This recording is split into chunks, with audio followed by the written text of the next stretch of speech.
Hello everyone and welcome to today's webinar. Today we'll be talking about minimising stress and maximising mindfulness. Your presenter is Nicola Graham and my name is Annie Sassman and I'm your facilitator.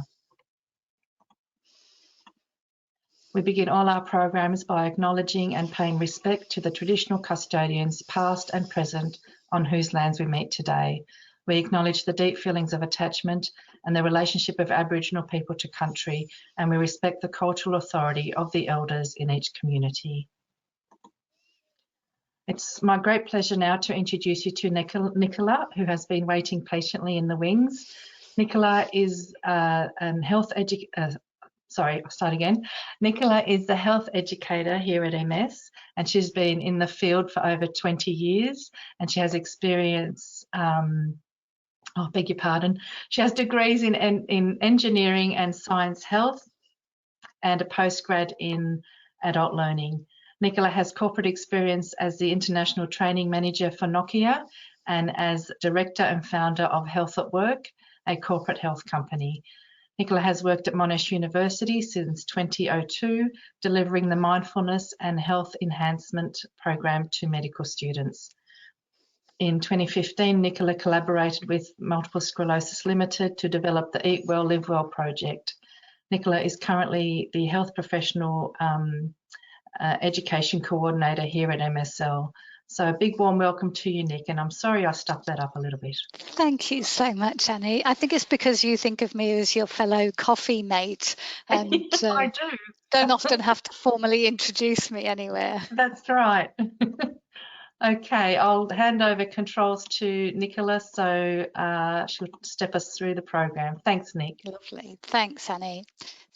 Super. Okay, let's get started then, everyone. Really warm welcome. Love sharing this information.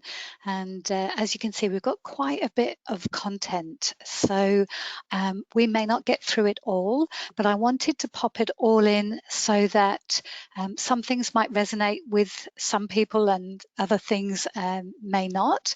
And so I wanted to just include as much as I can and note to you that we do run a 6-week mindfulness program where we go into these areas in more depth, and you're welcome to join that, and you can join that through our website with upcoming programs. So today we're going to start off by having a look at stress very briefly, and then I'm going to give you lots of lovely techniques to help minimize stress, and we'll do some practice together, which I'll invite you to join us. So we're going to do a breathing exercise. We're going to look at mindfulness. We'll do what we call a brief comma, a body scan. We'll use come to your senses technique to come into the present moment more powerfully. We'll use the mnemonic stop. Very brief look at self-compassion, which we could look at forever, but we'll at least acknowledge it. We'll look at the mnemonic rain, about our thoughts and our perception and letting go and acceptance, and how all that feeds into minimizing our stress. Really invite you to ask questions at any point, and Annie's will interrupt me and ask those questions on your behalf. So please, let's make this as casual and interactive as we can, because I think that's more pleasurable for all of us. So I'd like to just acknowledge our current situation where we can be on 24/7 if we want to. We can take our work home with us, and we have emails popping up. We're very distractible. And I would like to point out what I've noticed through running mindfulness programs over many years, what people seem to be drawn to with mindfulness. And I think it's about reconnecting with a very peaceful and very calm and very content part of us that exists, but at times can be very easy to lose connection with. And it's a yearning to reconnect with that part of us.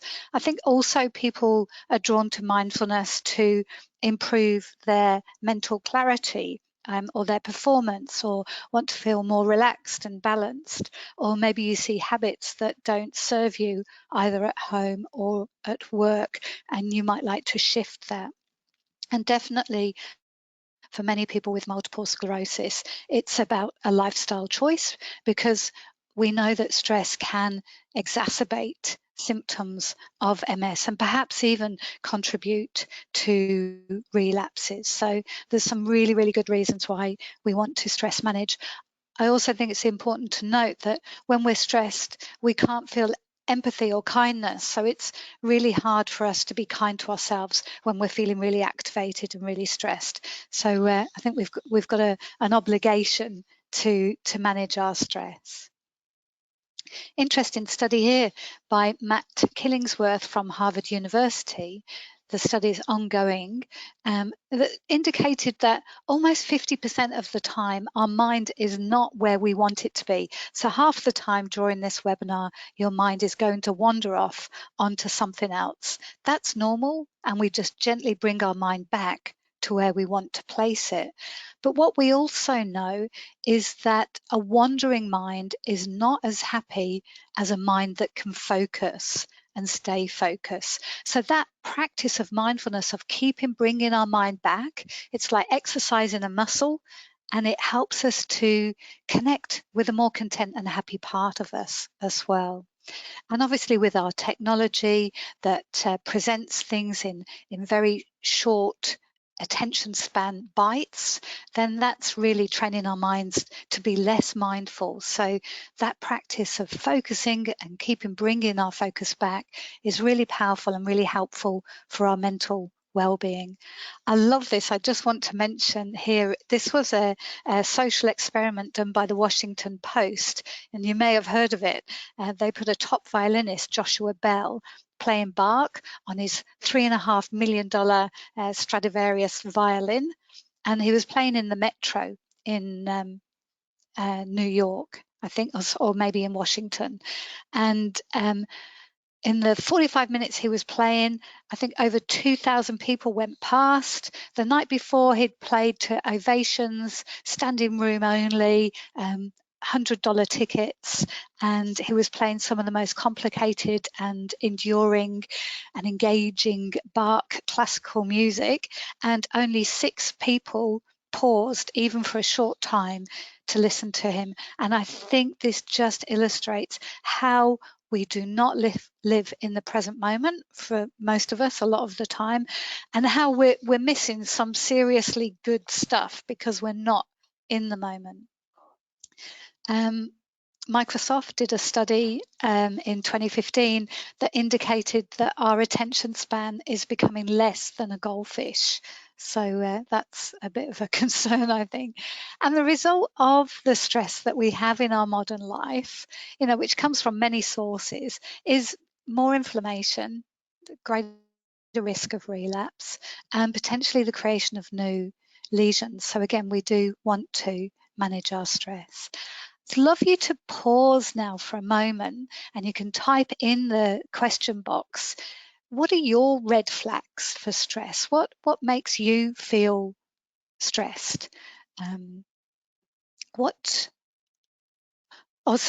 Rather than, because that's the next question, I'm getting ahead of myself, rather than what makes you feel stressed, what are your signs in your body that you're stressed? Do you lose your sense of humour? Do you come out in a skin rash? Do you have difficulties getting to sleep? Do you get a headache? Do you get tension in your shoulders? Do you get short of breath?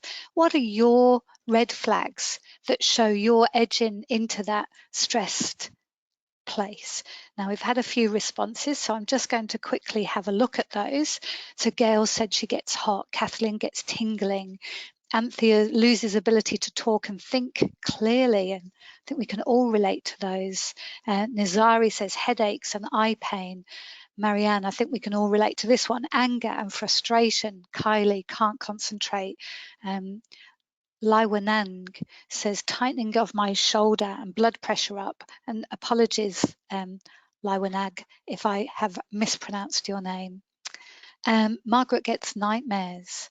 And the list goes on, doesn't it? But really important for you to be aware of what your own red flags are. And that's a real indicator that you're not managing your stress well. I mean, our appetite can change as well, can't it? Or, and as I've mentioned, sleep patterns.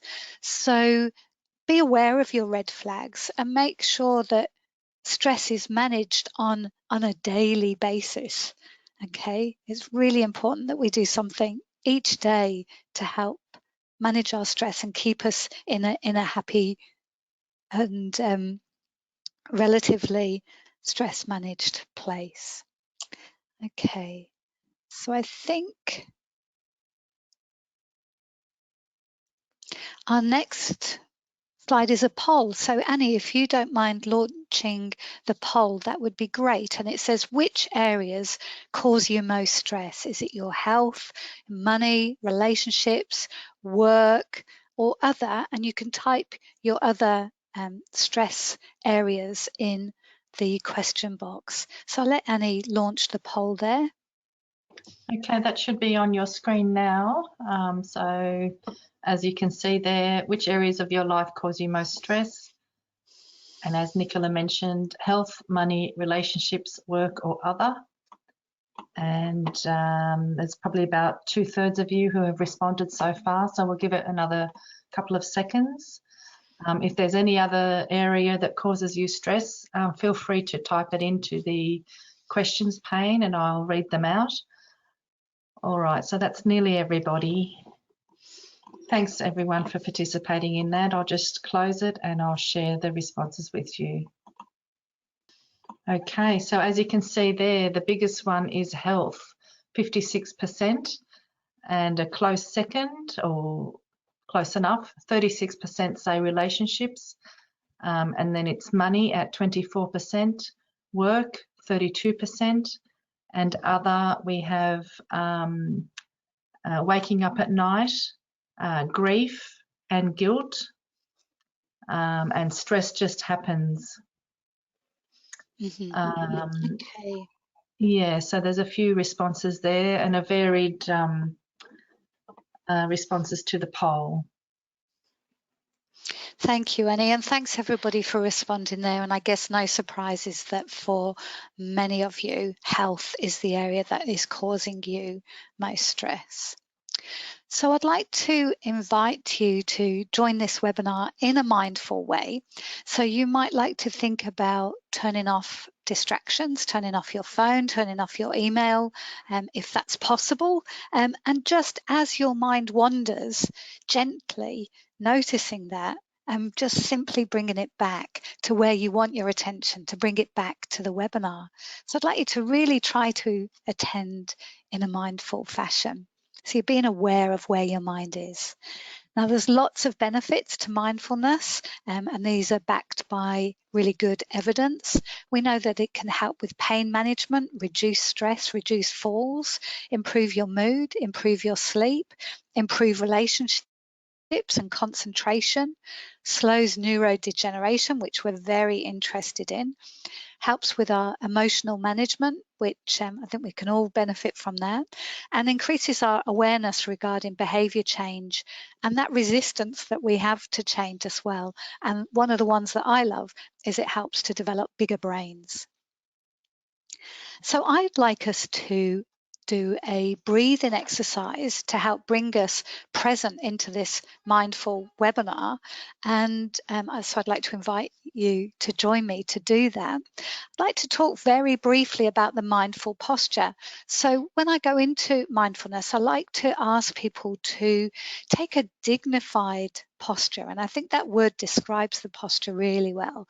So a lovely straight back. We let our chin drop a little bit because that helps to straighten our neck.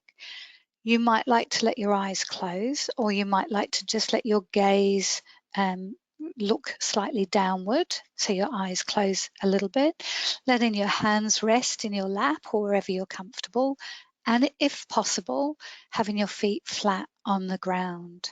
So that's a really lovely mindful posture. Often when we're doing mindfulness or meditation, if we've got a sleep debt, if we're a bit sleepy, we will notice it and we might feel a bit sleepy. So I'm not sitting and leaning against the back of my chair.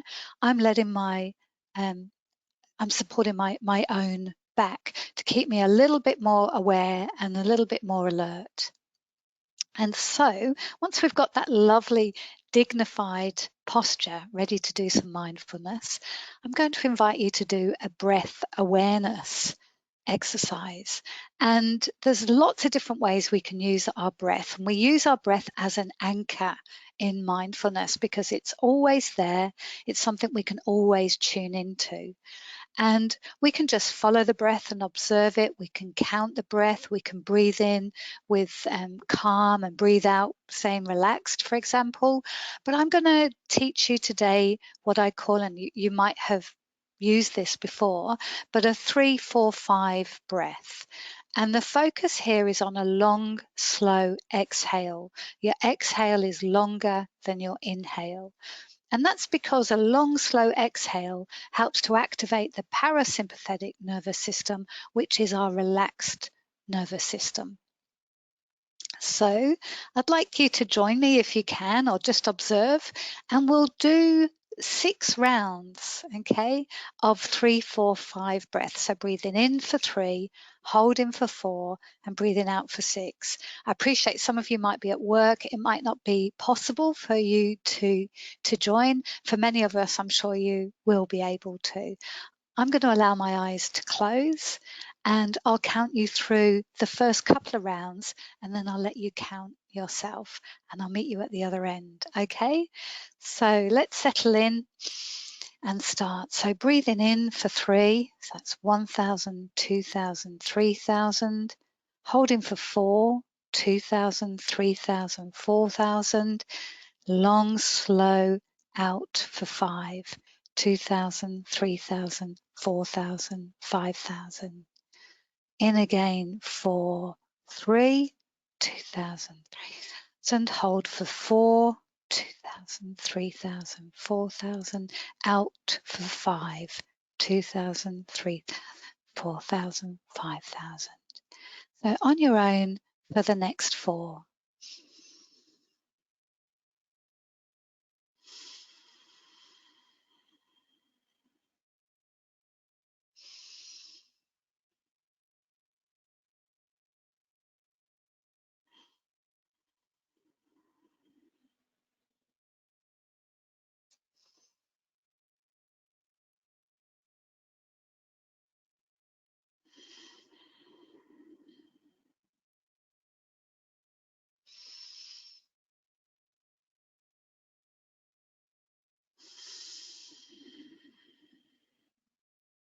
That's lovely. Just allowing your eyes to open and coming back to the room and bringing your attention back to the room. Maybe a little bit of a stretch would be great. I hope you all found that useful. If you want to type any comments or questions in, please do, and Annie can relay those to us. So that's lovely, guys. Well done. I know I feel a bit better for having done that. I feel a bit more sparkly, which is really nice. So what is mindfulness? Lots of definitions, but the one that we're going to I'm going to introduce you today is paying attention to the present moment with curiosity, compassion, non-judgment, and acceptance.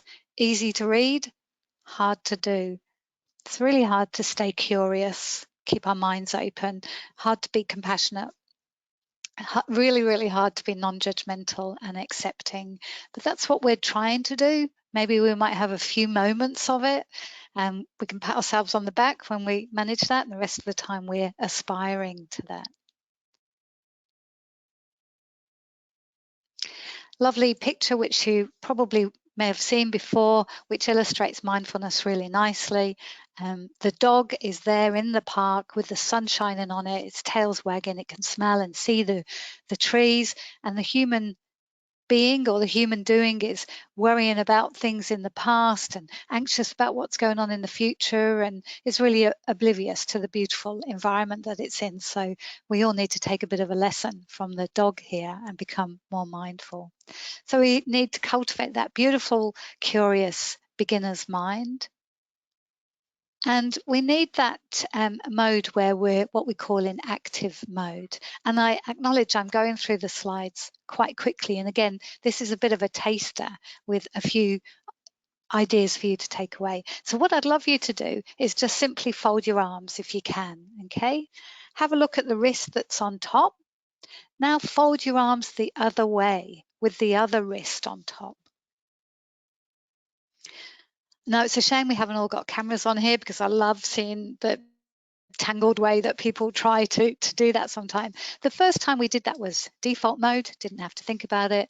The second time we did that was more active mode, more mindful. We had to think about what we're doing. And I've got a picture of keys there, because how many times have you been mindless?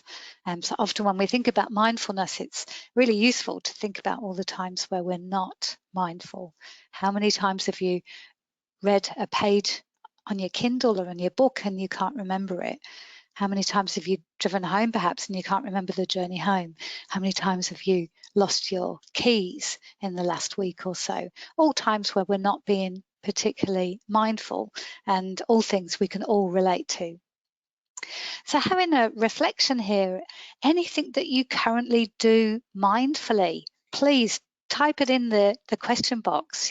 For many people, this is music or sport or art or a hobby, where they get absorbed in the task, and time slips away and worry and thoughts slip away, and it might be you're embroidering or you're knitting or sewing or doing some woodwork. What is it that you do that allows you to be really mindful? And in remembering this, I really encourage you to make that a priority, because it's a beautiful thing to have in your life. And then, of course, reflecting on the things that you might do unmindfully. Has anybody popped anything in the box, Annie? Have we got any comments there? Yes, we have, Nick. So Gail has mentioned meditation. Nazari has done gardening. Anthea mentions yoga. And there's also meditation and yoga from Marianne. Kylie has mentioned cooking in my Thermomix and yoga. And I have to tell you, Kylie, my sister's a big Thermomix fan as well. Susan enjoys walking. Joanne, genealogy and Pilates. Margaret enjoys doing crosswords. Susan, also Pilates. David loves swimming. Jacinta loves reading. David also loves driving. And Daniel enjoys, I'm not sure how to pronounce that, but it's the breathing that's done through yoga. Pranayama, is it?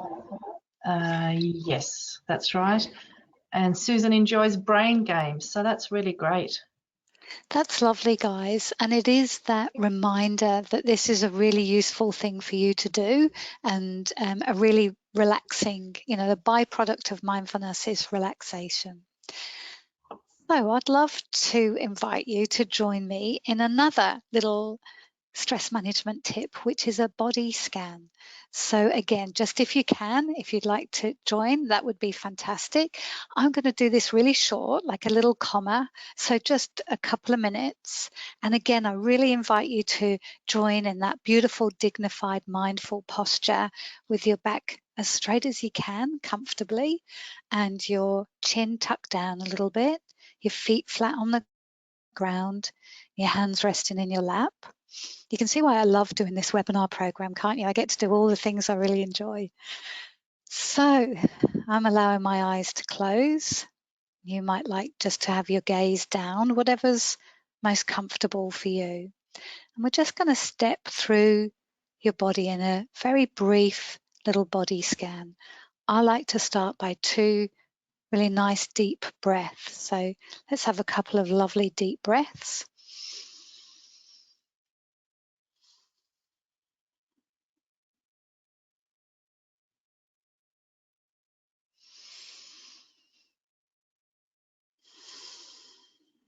And then just gently taking your attention down to your feet,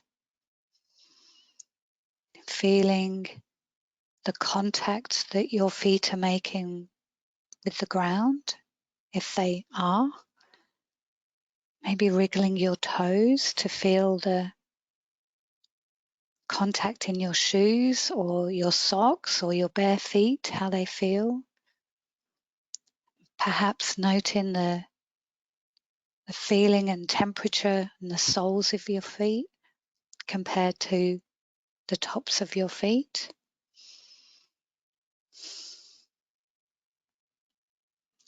And when your mind wanders, simply noticing that, and very kindly and very gently, and perhaps with a little inward smile, notice that your mind has wandered off, and really beautifully and gently bring your mind back to your feet.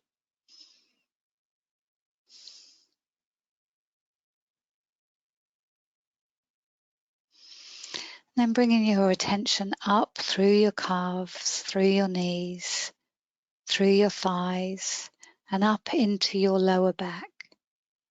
Allowing your attention to rest really gently in your lower back.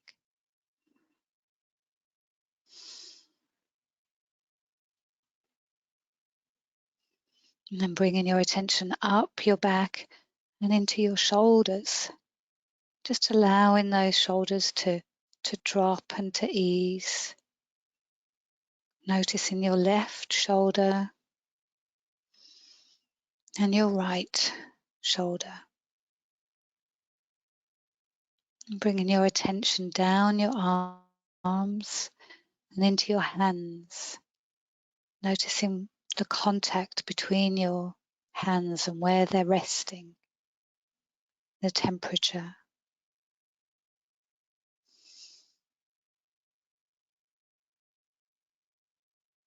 Beautiful, well done.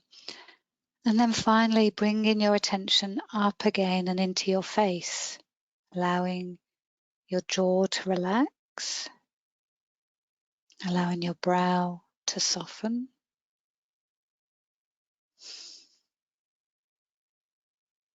That's really good.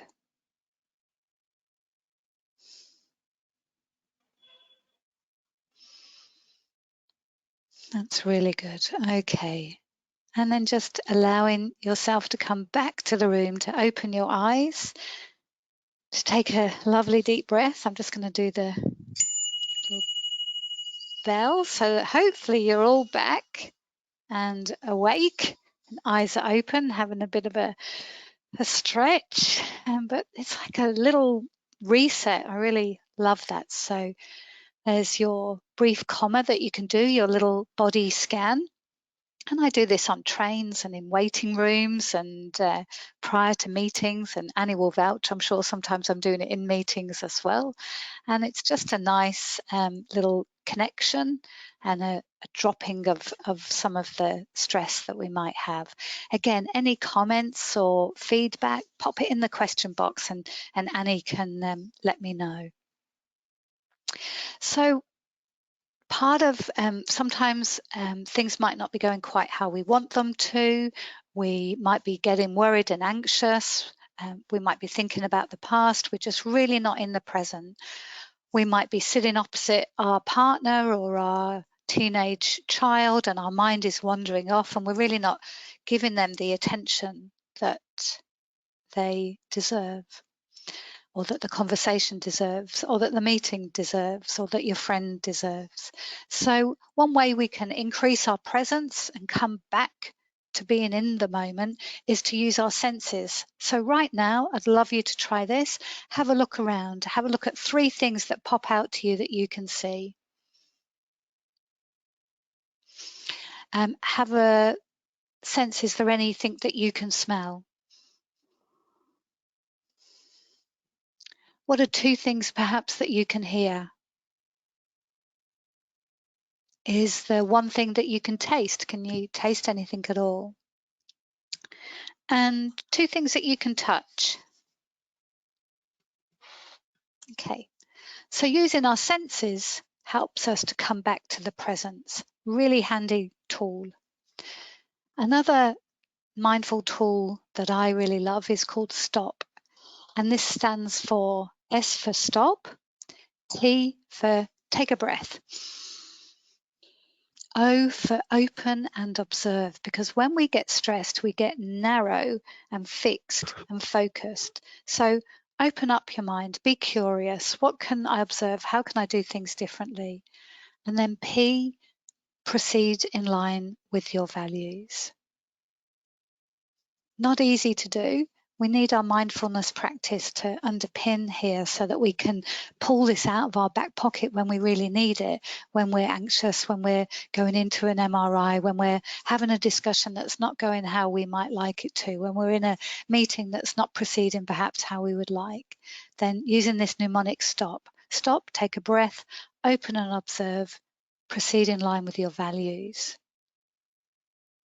A couple of comments made about the relaxation. Kylie found it really enjoyable, and Gail mentioned that she's felt really calm and peaceful. And Margaret's asked the question, why do we start the exercise with the feet rather than their head downwards? So why do we start with feet and work up? Good question, Margaret. We can go either way, and sometimes you can just use your breath in to move all the way up, a quick scan, and then breath out, scanning down. So no particular reason that I'm aware of, Margaret, that we start that way. I've just always started from that sense of feeling grounded, so starting with my feet and then moving up to the head, but go whichever way you would like is fine. And great, I'm glad that people felt a little bit more connected and calmer and a bit more peaceful, because that's the part of us that we're trying to reconnect with. And then, as Rumi says here, let yourself be silently drawn by the strange pull of what you really love. It will not lead you astray. And I think silently drawn, so we're creating that quietness and that silence so that we can move towards what we're drawn to and what we really love. And we need some quiet to discover that. Now, I love this picture here by Amber Boardman. She entered this into the Archibald portrait competition, and it's called Self-Care Exhaustion. So this person's there, you know, with cucumber on her eyes, candles everywhere. She's painting, she's got the juice, the wine, she's having a bath. She's doing everything for her self-care. And we do need to self-care, but I think perhaps one of the main self-care things that we do is around our self-compassion, being kind and being gentle to ourselves, trying to be non-judgmental, and trying to remember those things that we do mindfully, those hobbies that absorb us, and making time for those things, and making time to exercise, making time to connect with people, and making time to do the things that we love, and doing all of that from an underpinning of self-compassion and self-kindness. There's a lot of work in this area done by Kirsten Neff, and we talk a little bit about it in our 6-week program. But if you want to know more, I would encourage you to look that up. Having healthy boundaries, I think, is a key part of self-care, and this comes up whenever we do our wellness lunches and we meet people. And one of the key pieces of advice that people share in the groups is always about being able to say no, and having those healthy boundaries. And I like this quote: people with healthy boundaries will respect yours, even the fluid ones you pencil in as relationships grow. Those without boundaries are like an eraser. You'll need a permanent marker to survive them. So having healthy boundaries, gentle assertion, is really helpful for us. And then thinking about our emotions and thoughts. So part of mindfulness is noticing as emotions come in and seeing how they arise like a wave and then how they disappear and go. And so rather than getting caught up and feeding those emotions, we try to stand back a little bit and observe them. I find this really tricky. I very often get caught up in my emotions and thoughts, and it's a constant learning for me to try to step back and not get caught up. It's interesting that some studies have been done that from Harvard University that show that our emotions last for about 90 seconds. So that feeling arises somewhere in our body, And when we're being mindfulness, we can sense the feeling before the emotion comes really up. So it arises in our body, and then we become aware of it. We become angry, or we become sad, or we become joyful. And then it dissipates after about 90 seconds. But what we do is we put our stories and our thoughts around it, and we build it. And sometimes that's not particularly useful when we feed our anger. Anger is an appropriate emotion to have, but we want to have it for the right amount of time and for the right reasons. And as we all know, we can hang on to anger for a long, long time, far longer than it is serving its useful purpose, I would suggest. The other thing that mindfulness teaches us is not to believe all our thoughts. We have a lot of thoughts, don't we? The mind is a thinking machine, and it creates lots of thoughts, and not all of them are worth pursuing, and many of them may not even be true. So mindfulness allows us that little moment where we can say, thank you anyway, mind, but I'm not going to pursue that thought, or thank you, that's useful, I'll action that. Okay, so it allows us to respond rather than react. It might give us a few seconds up our sleeve to determine what we're going to do with that thought. So another mnemonic that I think is incredibly powerful, that helps us to work with some of those intense emotions that we might have at times, I know I do, is rain. And we all know a little bit of rain can be very soothing. And this mnemonic stands for when you get and you find yourself activated and overtaken by an emotion or emotions, then we can sit and think about the rain mnemonic to help us understand what's going on. I have to write it down. I can't just cognitively go through it. I have to write it down. R is for recognize.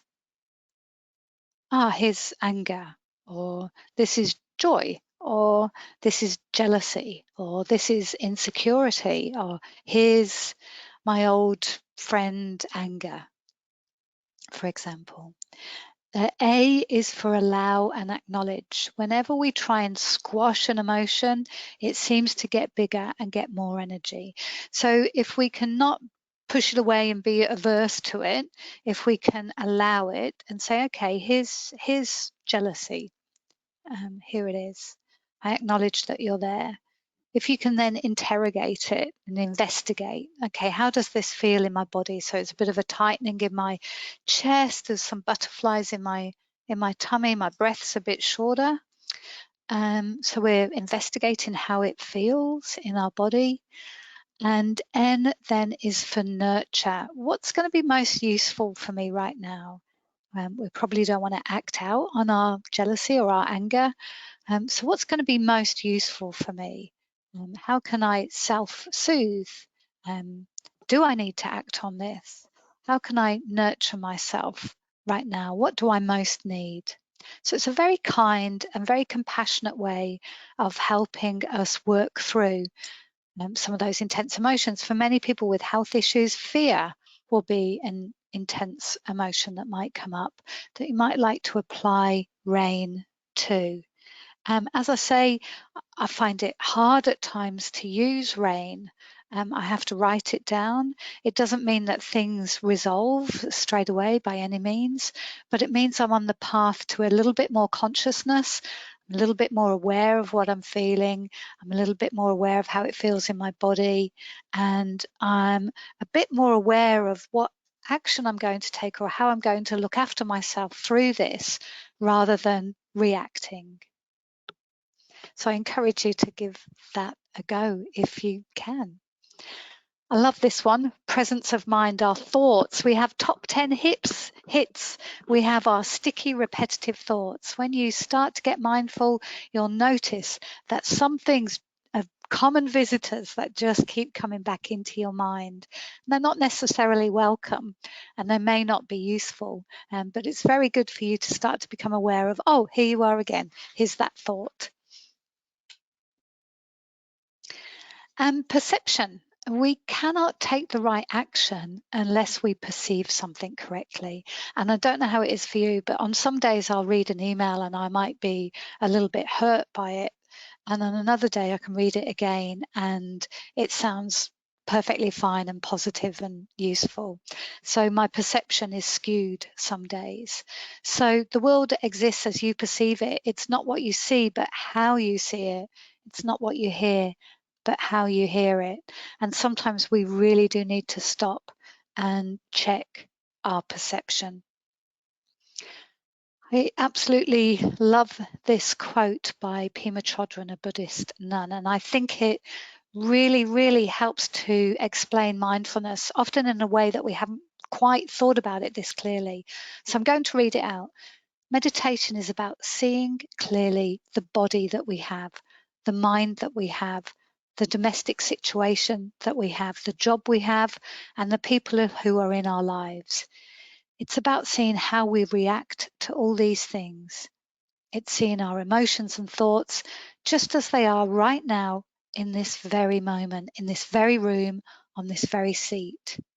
It's not about trying to make them go away, not trying to become better than we are, but just seeing clearly with precision and gentleness. We work with cultivating gentleness and awareness, learning how to open to our thoughts and emotions, to all the people we meet in our world, how to open our minds and hearts. So there's a huge piece around acceptance here and gentleness, that this is right now exactly how it is. And Rumi says, the moment you accept what troubles you've been given, the door will open. And that's not to diminish the troubles that we've been given, not at all, but it's just some tools perhaps to start working with what's happening for us. And then letting go. And this is a huge one, isn't it? Really huge. And I'm going to use an example of Nelson Mandela to illustrate the powerfulness of letting go and to introduce it to you, although I'm sure you've all thought about it and experienced and experimented with it at different times. But just again to reconnect you with it. So this is an account about Nelson Mandela written by Bill Clinton. So it's in Bill Clinton's words, and I'm not going to emulate his accent. So he says, in 1998, when I made my first visit by an American president to South Africa, we toured Robben Island together. After seeing his cramped cell and the rock quarry where he laboured each day, I was even more amazed by the man he was and the man he became. I said, Madiba, I know you did a great thing by inviting your jailers to your inauguration and putting the leaders of the parties who had imprisoned you in your cabinet. But didn't you hate them for what they had done? And Nelson Mandela said, I did hate them for many years. They'd taken so much from me. They abused me physically and mentally. I didn't get to see my children grow up. They jailed and killed my friends and allies. But one day, when I was breaking rocks, I realized they could take everything away from me except my mind and my heart. Those things I would have to give them. I decided not to give them away. And then with an unbelievable twinkle in his eye, he said, and neither should you. Later, I asked him when he was walking away from confinement for the last time, had he felt hatred rise up again? And he said, I did. But I knew that if I continued to hate them as I drove away from the gate, they would still have me. I wanted to be free, so I let it go. And Bill Clinton says, I think of this lesson often. So the power of letting go what you need to let go of, and only you can decide that, is a really important part of our stress management and our mindfulness. So I'll leave you with that to reflect on. So I'd love you now, and I know we've gone through some really deep and interesting areas very quickly, but we've got a short amount of time and I wanted to share quite a lot of things with you. So I'd love you to think about 3 things that you could do more mindfully each day. That would be wonderful. And you might like to share one of them in the question area. That would be really lovely.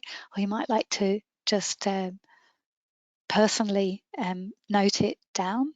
I think if you share, sometimes it's quite empowering. It helps you to make a bit stronger commitment to doing it. So I know there's lots of things I could do more mindfully each day. And for me, I guess it's renewing, doing a mindfulness practice in the morning, each morning after I've had a shower. That would be my main thing that I like to do. And I think having more mindful conversations with my daughter and being more present is top of my list. So I'd love it if you can share some of yours with us. That would be great. If you could type that in, that would be really lovely. So just, Annie, has anybody typed anything in there? Marianne's written in that she does mindfulness daily, and she uses a gratitude journal, which is great. That's great. The gratitude journal I haven't mentioned, but as Marianne will testify, I'm sure, it's a really useful way of building your gratitude for the things that are going well for you or that you really deeply appreciate. And then we find that after you've done that for about, well, 6 weeks would be the guideline, that you actually start seeking things out during the day for you to pop in your diary. So you become much more aware and mindful of things happening in the day that you're grateful for. So it's found to be really useful. Yes, absolutely. Gail has written in her 3 things are eat, contact friends, and be with others. Beautiful. So that connecting and eating healthily, that's lovely. And for Susan, it's meditation and taking time out to relax. And for Kylie, to be more present when eating her dinner. Mm-hmm. And Susan mentions being more aware of peaceful surroundings, which sounds really lovely, Susan. And Nazari says acknowledging the positive things that happen each day and being happy with that. Beautiful. So that's, that it taking delight in the simple things in life, which is a really beautiful way to approach the day, isn't it? Okay, so we're just bringing our session towards an end now. And I'd love to close with this quote of, let silence take you to the core of life. And we started this session really by saying, for many of us, mindfulness is a powerful way to reconnect with those parts of us we feel we might need a stronger connection to, that more peaceful, loving, calm, generous spirit that we know is there, and that some silence and some stress management helps us to connect to. And I think when you've got health issues as well, there's a deeply, deeply courageous part of us that is also there. And I think mindfulness helps us reach to that as well. So there's some wonderful apps to help you with your mindfulness. I'm sure some of you will already be connected in with Smiling Mind and Buddhify or Calm or Headspace. And there's some great resources, some books and courses that you can do. The Future Learn course with Dr. Craig Hazard is free. Tara Brack and Jack Cornfield have a wonderful meditation program that is also freely available at the moment through Sounds True. And I will hand over to Annie now to run through some housekeeping, but thank you so much for joining me. And I really hope you've got some useful tips. And if you're interested to join the 6-week program, please do. It'd be lovely to see you there. Okay, so just a word on the MS Connect team. So there are many reasons to contact them. Listed on the screen there is several of those reasons. There is the MS Nurse Advisors who are available the MS social workers, and you can also speak to someone about your NDIS plan, or if you're needing any help with medications or managing symptoms, they're the people to contact.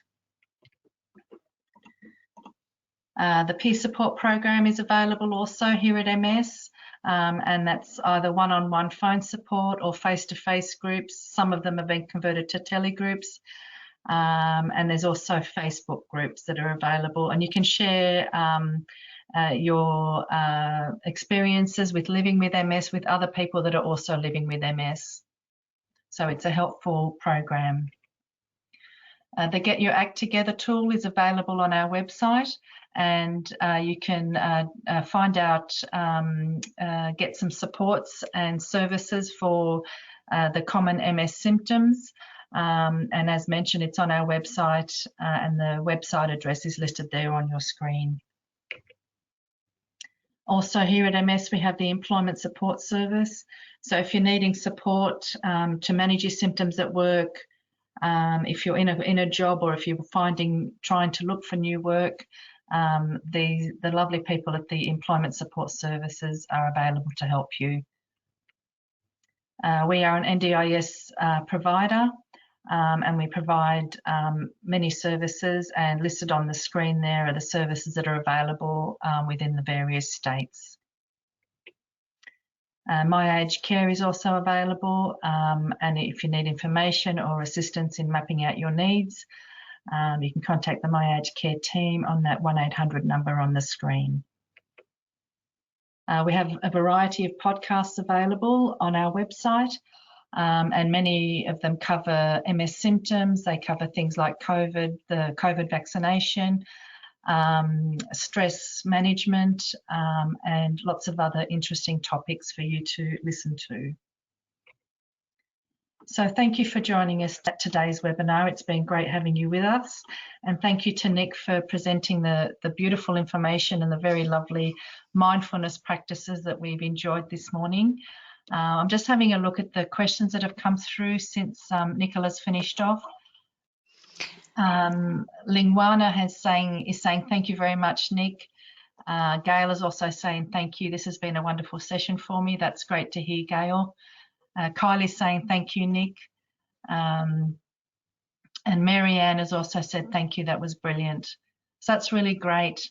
It's lovely to have that information on hand, and a reminder that the webinar is recorded and will be uploaded to our webinar library on our website shortly. Nicola Daniel has asked about the 6-week mindfulness course. He's inquiring about that, and where does he register? So Daniel, it's currently on our website under the upcoming programs page. So if you go to the search engine on our website and just type in education, and then click on the upcoming programs, you'll find it there. And there's the link to register on that page as well. And also a reminder that there'll be an email going out tomorrow with all the programs that are coming up in March, so it's also included on that as well. A few more words of thanks from Susan and from Carol. So there's a few people saying thank you. And Daniel, okay, great session today. That's good to hear. Thank you, Daniel. All right, so if there's no further questions, we'll close for now. Thanks again, Nick, for presenting for us today. It was really very informative and very relaxing, I must say. And thank you everyone for joining us and taking the time to be with us today. We hope you have a relaxing and mindful afternoon, and we look forward to your company next time. Take care, everyone. Bye for now. Bye, everyone. Thanks, Annie. Bye, all.